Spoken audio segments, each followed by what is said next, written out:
फिर दिन हुआ पुरानी रात का, करे सौ शुक्र हम खुदा की जात का, खुदा की जात का, नया फिर दिन हुआ।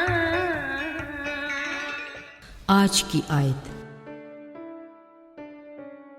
यीशु ने उनकी तरफ देख कर कहा, ये आदमियों से तो नहीं हो सकता, लेकिन खुदा से सब कुछ हो सकता है।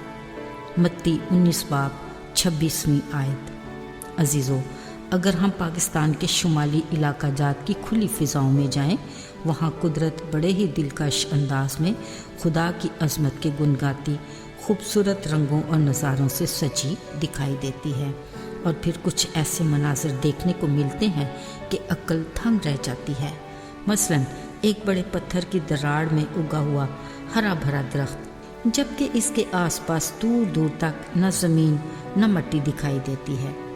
फिर सख्त ज़मीन से फूट कर निकलता साफ शिफाफ पानी, और एक बड़े से पहाड़ के दामन से कतरा कतरा निकलता ठंडे पानी का चश्मा, और कहीं उबलते गर्म पानी के चश्मे। ऐसा और बहुत कुछ भी। ये सारे कुदरत के वो अनोखे और दिलचस्प करिश्मे हैं जिनके वजूद को इंसानी अक्ल मानने को तैयार नहीं, लेकिन ये खुदा के वो अजायब हैं जिन्हें हम खुली आंखों से देख रहे हैं। बेसाख्ता ज़ुबान इकरार करती है, बिलाशुबा ये सब कुछ उसकी मर्ज़ी के ताबे है। वो कादिर खुदा ये सब कुछ करने की कुदरत रखता है।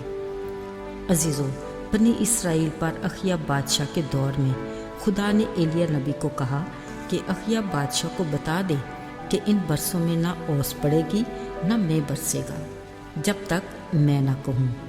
असल में ये बादशाह के लिए सज़ा थी, क्योंकि अखिया बादशाह ने खुदा की नज़र में बदी की और अपने से पहले इसराइल के बादशाहों से ज़्यादा खुदा को गुस्सा दिलाने के काम किए। बादशाह को खुदा का पैगाम देते ही एलिया को खुदा ने कहा कि रेत के नाले के पास जो यरदन के सामने है जा छुप, और तू उसी नाला में से पानी पीना, और मैंने कौवों को हुक्म किया है कि तेरी परवरिश करें।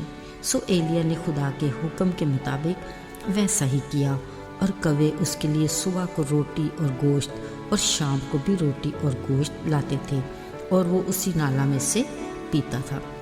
अजीज़ों, ये फ़र्ज़ी कहानी नहीं बल्कि खुदा के कलाम का सच्चा वाक़या है जो हकीकत में रूनुमा हुआ।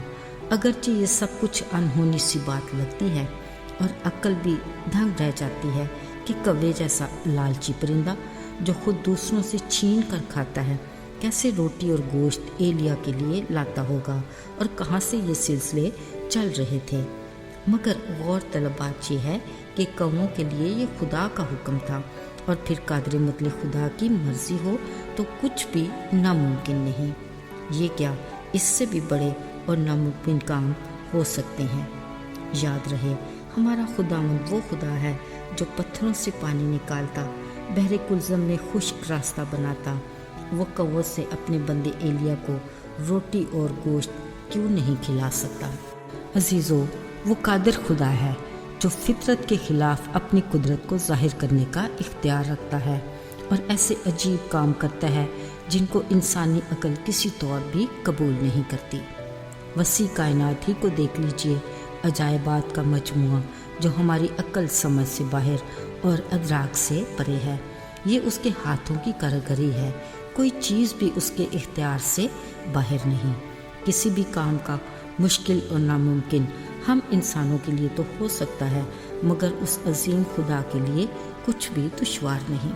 दाऊद नबी ने अपने ज़बूरों में कई बार खुदा के अजायबात का बयान खुले लफ्ज़ों में किया, क्योंकि उसने उसकी अज़मत, कुदरत और क़ुव्वत को बड़े करीब से देखा था। वो अपनी छोटी उम्र से ही अपने तजर्बात के सबब से जानता था कि उसका खुदा उसके लिए हर वो काम कर सकता है जो आम हालात में नामुमकिन है। उसने इस बात की गवाही भी दी कि जब उसकी भेड़ों के झुंड में से कोई रीछ या शेर भेड़ ले जाता था तो वो बग़ैर हथियार के सिर्फ खुदा के ईमान की बदौलत बड़ी दलेरी से उनका मुकाबला करता, उन्हें हलाक करके अपनी भेड़ छुड़ा कर ले आता, وہ ایمان سے جانتا تھا کہ اس کا خدا اس کے لیے بہت کچھ کر سکتا ہے جو اس کے لیے ناممکن ہوتا۔ دیو قامت سورما جاتی جولیت کو بھی اس نے خدا کی غیرت اور محبت کے فقط ایک ہی پتھر سے موت کے گھاٹ اتار دیا۔ داؤد ایک مثالی کردار کا مالک تھا جس نے خدا کی عظمت اور قدرت کو پورے طور پر جان لیا، اور اسی سبب سے اس نے خدا کی حقیقی قربت کو حاصل کر لیا۔ آئیے دعا کریں۔ اے خدا باپ، ہم ایمان رکھتے ہیں کہ تو وہ واحد خدا ہے جو ہر ناممکن کام کرنے کی قدرت رکھتا ہے۔ کبھی ہماری زندگی میں بھی ایسے حالات اور ایسے مسائل آ جاتے ہیں جن کو حل کرنا ہمارے لیے ناممکن ہے۔